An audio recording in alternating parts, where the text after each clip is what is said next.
Queen Bee here. I am gonna make a fun little breakfast dessert today. It's gonna be a pumpkin crisp cake. So we're gonna get started with the topping first.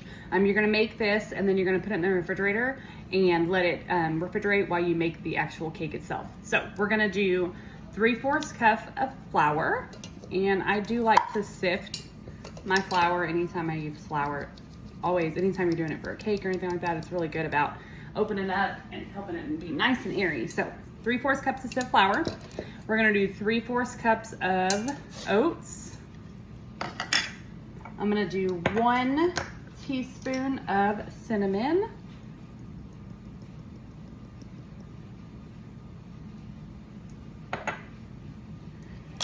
And then we're gonna do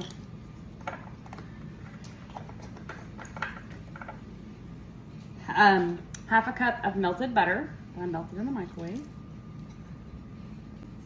And we're gonna do 1 cup of light brown sugar.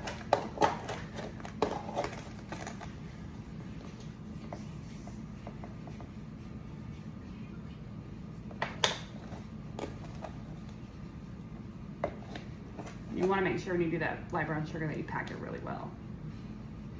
So 1 cup of light brown sugar.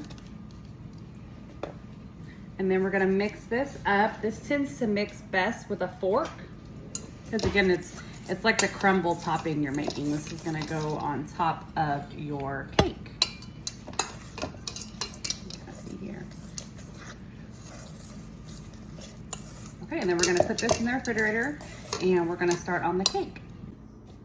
Okay, so I thought I just videoed what my next step of this was, but apparently I did not hit the record button. So I already have everything in here, so I'm just gonna tell you what I put in there. So I did 1 can of the pumpkin, not the pie filling, but the pumpkin puree, 15 ounces. 1 can of sweetened condensed milk, the 14-ounce can.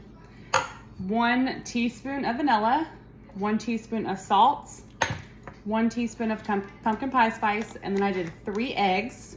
And then I did half a cup of brown sugar and half a cup of white sugar, and then mixed it all up. So I'm in the process of mixing when I realized that it didn't record. Okay, and the last step is gonna be to put the cake together.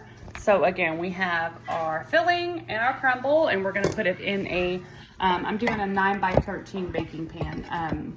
You also could do like a little 8x11 would be fine too. So I did grease my baking pan. And we're just gonna pour this all in there.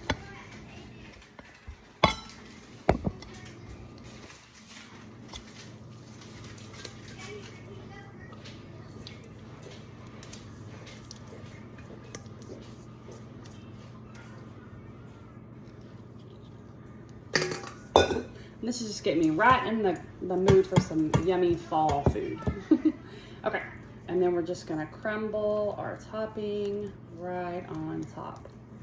Just kind of spread it out evenly. You're gonna cook this at 375 for 45 to 55 minutes. Just kind of depends on how your oven cooks.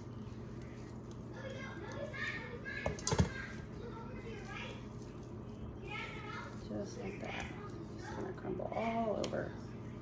It's gonna be so good with like a scoop of vanilla ice cream on top. It could be a fun little something quick and easy to grab in the morning for breakfast for the kids.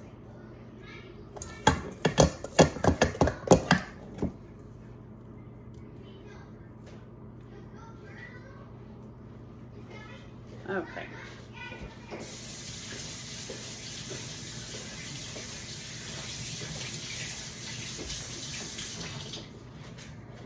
Okay, so let me show you the finished product, and then we're gonna put it in the oven, like I said, at 375 for about 45 minutes, I'm thinking is what it'll take. So I will give you guys the finished product here shortly. Thanks.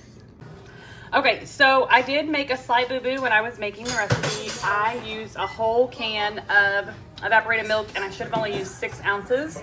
So it's still really good. It's just more like tastes more like a pumpkin pie than a pumpkin crisp, but it's really good. With some whipped cream on top, it's really good.